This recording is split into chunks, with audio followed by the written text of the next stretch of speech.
ನಮಸ್ಕಾರ ಎಲ್ಲರಿಗೂ ಕಾಮದ ಏಕಾದಶಿಯ ಶುಭಾಶಯಗಳು. ಇವತ್ತಿನ ಈ ಕಾಮದ ಏಕಾದಶಿ ಮಹಾತ್ಮ್ಯವನ್ನು ನೋಡೋಣ. ಯುಧಿಷ್ಠಿರ ಮಹಾರಾಜ ಶ್ರೀಕೃಷ್ಣನಲ್ಲಿ ಕೇಳ್ತಾನೆ, ವಾಸುದೇವ, ನಿಮಗೆ ನಮಸ್ಕಾರ. ನೀವು ನನಗೆ ಚೈತ್ರ ಮಾಸದ ಶುಕ್ಲ ಪಕ್ಷದಲ್ಲಿ ಬರುವಂತಹ ಏಕಾದಶಿಯ ಬಗ್ಗೆ ತಿಳಿಸಿ ಹೇಳಿ ಅಂತ. ಆಗ ಶ್ರೀಕೃಷ್ಣ ಹೇಳ್ತಾನೆ, ಹೇ ರಾಜ, ಏಕಾಗ್ರಚಿತ್ತನಾಗಿ ಈ ಪುರಾತನ ಕಥೆಯನ್ನು ಕೇಳು ಅಂತ ಮುಂದುವರಿಸ್ತಾ ಹೇಳ್ತಾನೆ. ಈ ಕಥೆಯನ್ನು ವಸಿಷ್ಠ ಮಹರ್ಷಿಗಳು ದಿಲೀಪನಿಗೆ ಹೇಳಿದ್ರು ಅಂತ ಹೇಳ್ತಾ ಮುಂದೆ ಕೃಷ್ಣ ಕಥೆಯನ್ನು ಹೇಳ್ತಾನೆ. ದಿಲೀಪ ಈ ರೀತಿಯಾಗಿ ವಸಿಷ್ಠರನ್ನು ಪ್ರಶ್ನೆ ಮಾಡ್ತಾನೆ, ಹೇ ಮುನಿವರ್ಯರೇ, ನಾನೊಂದು ವಿಷಯವನ್ನು ತಿಳಿದುಕೊಳ್ಳಲಿಕ್ಕೆ ಬಯಸ್ತಾ ಇದ್ದೇನೆ ನಿಮ್ಮಿಂದ.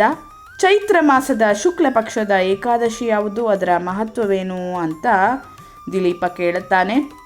ವಸಿಷ್ಠ ಮಹರ್ಷಿಗಳು ಆಗ ಉತ್ತರವನ್ನು ಕೊಡ್ತಾ ಹೇಳುತ್ತಾರೆ, ರಾಜನ್, ಚೈತ್ರ ಮಾಸದ ಶುಕ್ಲ ಪಕ್ಷದಲ್ಲಿ ಬರುವಂತಹ ಏಕಾದಶಿ ಕಾಮದ ಏಕಾದಶಿಯು. ಪರಮ ಪುಣ್ಯಮಯವಾದಂತಹ ಈ ಏಕಾದಶಿ ಪಾಪರೂಪಿ ಇಂಧನಕ್ಕೆ ದಾವಾನಲವು. ಪ್ರಾಚೀನ ಕಾಲದ ವಿಷಯ ಇದು ಅಂತ ಹೇಳುತ್ತಾ ಮಹರ್ಷಿಗಳು ಕಥೆಯನ್ನು ಪ್ರಾರಂಭ ಮಾಡ್ತಾರೆ. ನಾಗಪುರವೆಂಬ ಒಂದು ಸುಂದರ ನಗರ, ಅಲ್ಲಿ ಚಿನ್ನದ ಮಹಲುಗಳು ಇದ್ದುವಂತೆ. ಆ ನಗರದಲ್ಲಿ ಪುಂಡರೀಕಾದಿಯಾಗಿ ಮಹಾಭಯಂಕರ ನಾಗಗಳು ವಾಸ ಮಾಡ್ತಾ ಇದ್ದವು. ಪುಂಡರೀಕನೆಂಬ ನಾಗ ಆ ದಿನಗಳಲ್ಲಿ ಅಲ್ಲಿ ರಾಜ್ಯಭಾರವನ್ನು ಮಾಡ್ತಾ ಇತ್ತು. ಗಂಧರ್ವ, ಕಿನ್ನರ ಹಾಗೂ ಅಪ್ಸರೆಗಳು ಕೂಡ ಆ ನಗರದಲ್ಲಿ ವಾಸ ಮಾಡ್ತಾ ಇದ್ದರು. ಅಲ್ಲಿ ಒಬ್ಬಳು ಶ್ರೇಷ್ಠ ಅಪ್ಸರೆ ಇದ್ಲು. ಆಕೆಯ ಹೆಸರು ಲಲಿತಾ ಎಂಬುದಾಗಿ. ಆಕೆಯೊಂದಿಗೆ ಲಲಿತ್ ಅಥವಾ ಲಲಿತೇಶ ಎಂಬ ಹೆಸರಿನ ಗಂಧರ್ವನೂ ಇದ್ದ. ಅವರಿಬ್ಬರು ಪತಿ ಪತ್ನಿಯರಾಗಿ ವಾಸ ಮಾಡ್ತಾ ಇದ್ದರು. ಪರಸ್ಪರ ಅನುರಾಗದಿಂದ ಇದ್ದರು. ಒಂದೊಮ್ಮೆ ನಾಗರಾಜ ಪುಂಡರೀಕ ರಾಜಸಭೆಯಲ್ಲಿದ್ದು ಮನೋರಂಜನೆಯ ಆನಂದವನ್ನು ಸವಿತಾ ಇದ್ದ. ಆಗ ಲಲಿತೇಶ ಅಲ್ಲಿ ಮಧುರವಾಗಿ ಹಾಡನ್ನು ಹಾಡ್ತಾ ಇದ್ದ. ಅವನ ಜೊತೆ ಆತನ ಪತ್ನಿ ಲಲಿತಾ ಇರಲಿಲ್ಲ.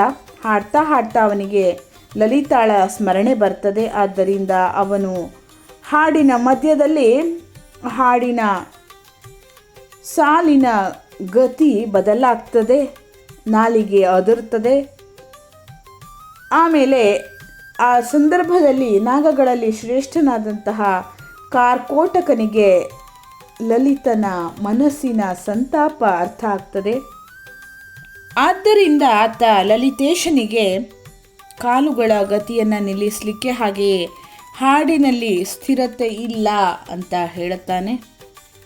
ಕಾರ್ಕೋಟಕನ ಈ ಮಾತನ್ನು ಕೇಳಿದಂತಹ ನಾಗರಾಜ ಪುಂಡರೀಕನಿಗೆ ಕೋಪ ಬರ್ತದೆ. ಆತನ ಕಣ್ಣುಗಳು ಕ್ರೋಧದಿಂದ ಕೆಂಪಾಗ್ತವೆ. ಆತ ಲಲಿತೇಶನಿಗೆ ಈ ರೀತಿಯಾಗಿ ಶಾಪವನ್ನು ಕೊಡ್ತಾನೆ. ಹೇ ದುರ್ಬುದ್ಧಿಯವನೇ, ನೀನು ನನ್ನೆದುರು ಹಾಡ್ತಾ ಇದ್ರೂ ಕೂಡ ಮನಸ್ಸಿನಲ್ಲಿ ಪತ್ನಿಯನ್ನು ನೆನಪಿಸಿಕೊಳ್ತಾ ಇರುವೆ. ಆದ್ದರಿಂದ ನೀನು ರಾಕ್ಷಸನಾಗು ಅಂತ. ಮಹಾರಾಜ ಪುಂಡರೀಕ ಹೀಗೆ ಹೇಳ್ತಾ ಇದ್ದಂತೆಯೇ ಗಂಧರ್ವ ರಾಕ್ಷಸನಾಗಿ ಬದಲಾಗ್ತಾನೆ. ಭಯಂಕರ ಮುಖ, ವಿಕರಾಲ ಕಣ್ಣುಗಳು, ಇವುಗಳನ್ನು ನೋಡುತ್ತಿದ್ದಂತೆಯೇ ಭಯ ಹುಟ್ಟಿಸುವಂತಹ ರೂಪದ ವಿಕಾರ ರಾಕ್ಷಸನಾಗಿ ತನ್ನ ಕರ್ಮದ ಫಲವನ್ನು ಅನುಭವಿಸಲಿಕ್ಕೆ ಪ್ರಾರಂಭಿಸ್ತಾನೆ ಆತ. ಲಲಿತಾಳು ತನ್ನ ಪತಿಯ ವಿಕರಾಲ ಆಕೃತಿಯನ್ನು ನೋಡಿ ಮನಸ್ಸಿನೊಳಗೆ ತುಂಬ ಚಿಂತೆಯನ್ನು ಮಾಡಲಿಕ್ಕೆ ಪ್ರಾರಂಭಿಸ್ತಾಳೆ. ತುಂಬ ದುಃಖದಿಂದ ನಾನೇನು ಮಾಡಲಿ, ಎಲ್ಲಿಗೆ ಹೋಗಲಿ, ನನ್ನ ಗಂಡ ಪಾಪದಿಂದ ಕಷ್ಟವನ್ನು ಅನುಭವಿಸ್ತಾ ಇದ್ದಾನೆ ಅಂತ ಅಳುತ್ತಾ ಆಕೆ ಕಾಡಿನಲ್ಲಿ ಪತಿಯ ಹಿಂದೆ ಹಿಂದೆ ತಿರುಗಲಿಕ್ಕೆ ಪ್ರಾರಂಭಿಸ್ತಾಳೆ. ಆ ವನದಲ್ಲಿ ಆಕೆಗೊಂದು ಸುಂದರ ಆಶ್ರಮ ಕಾಣಿಸ್ತದೆ. ಅಲ್ಲೊಬ್ಬರು ಶಾಂತವಾದಂತಹ ಮುನಿ ಕುಳಿತಿದ್ದರು. ಅವರಿಗೆ ಅಲ್ಲಿನ ಯಾವ ಪ್ರಾಣಿಗಳೊಂದಿಗೆ ಕೂಡ ವೈರತ್ವ ವಿರೋಧ ಇರಲಿಲ್ಲ. ಲಲಿತಾಳು ಶೀಘ್ರವಾಗಿ ಅಲ್ಲಿ ಹೋಗ್ತಾಳೆ. ಆ ಮುನಿಗಳಿಗೆ ಪ್ರಣಾಮವನ್ನು ಮಾಡಿ ಅವರ ಎದುರು ನಿಲ್ತಾಳೆ. ಆ ಮುನಿವರಿಯರು ತುಂಬ ಕೃಪಾಳುವಾಗಿದ್ದರು. ಬಹು ದುಃಖದಿಂದ ತುಂಬಿರುವಂತಹ ಈಕೆಯನ್ನು ಕಂಡು ಈ ರೀತಿಯಾಗಿ ಅವರು ಕೇಳ್ತಾರೆ, ಹೇ ಶುಭೆ, ನೀನ್ಯಾರು, ಎಲ್ಲಿಂದ ಬಂದೆ, ನನ್ನೆದುರು ಸತ್ಯವನ್ನು ಹೇಳು ಅಂತ ಆ ಮುನಿವರಿಯರು ಕೇಳ್ತಾರೆ. ಆಗ ಲಲಿತಾ ಉತ್ತರವನ್ನು ಕೊಡ್ತಾ ಹೇಳ್ತಾಳೆ, ಮಹಾಮುನಿ, ವೀರಧನ್ವನೆಂಬ ಒಬ್ಬ ಗಂಧರ್ವರು ಇದ್ದಾರೆ. ಆ ಮಹಾತ್ಮರ ಪುತ್ರಿ ನಾನು. ನನ್ನ ಹೆಸರು ಲಲಿತಾ ಎಂಬುದಾಗಿ. ನನ್ನ ಸ್ವಾಮಿಯಾದರೂ ತನ್ನ ಪಾಪ ದೋಷಗಳ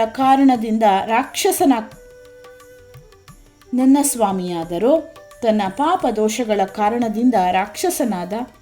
ಅವರ ಈ ಅವಸ್ಥೆಯನ್ನು ಕಂಡು ನನಗೆ ನೆಮ್ಮದಿ ಮನಃಶಾಂತಿ ಇಲ್ಲ.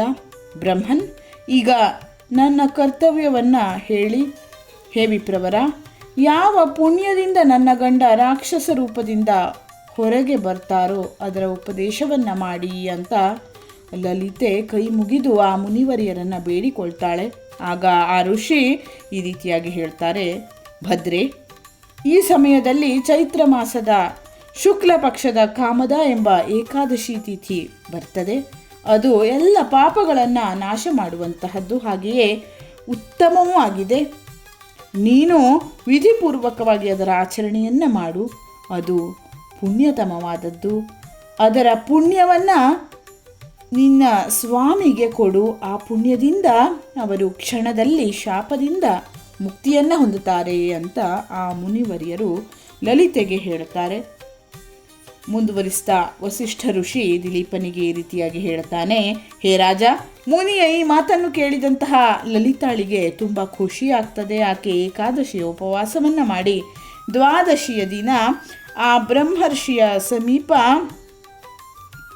ಭಗವಾನ್ ವಾಸುದೇವನ ಶ್ರೀ ವಿಗ್ರಹದ ಸಮಕ್ಷಮದಲ್ಲಿ ಈ ರೀತಿಯಾಗಿ ಹೇಳ್ತಾಳೆ, ನಾನು ಕಾಮದ ಏಕಾದಶಿಯ ಉಪವಾಸ ವ್ರತವನ್ನು ಮಾಡಿರುವೆ. ಅದರ ಪುಣ್ಯದ ಪ್ರಭಾವದಿಂದ ತನ್ನ ಪತಿಯ ರಾಕ್ಷಸ ಭಾವ ದೂರವಾಗಲಿ ಅಂತ.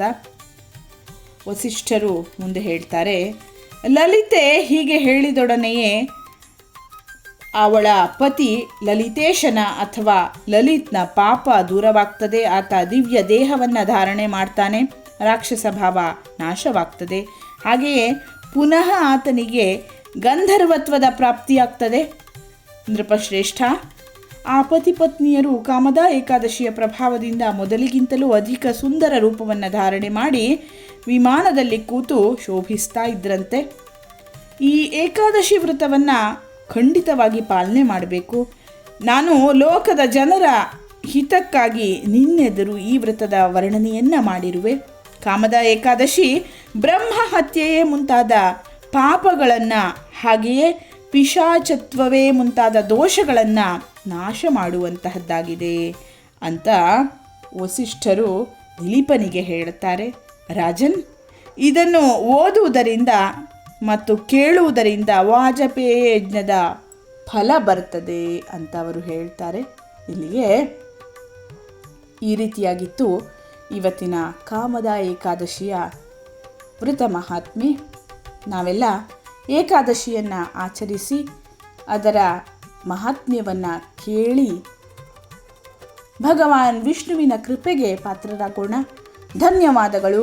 ಲೋಕಾಃ ಸಮಸ್ತಾಃ ಸುಖಿನೋ ಭವಂತು.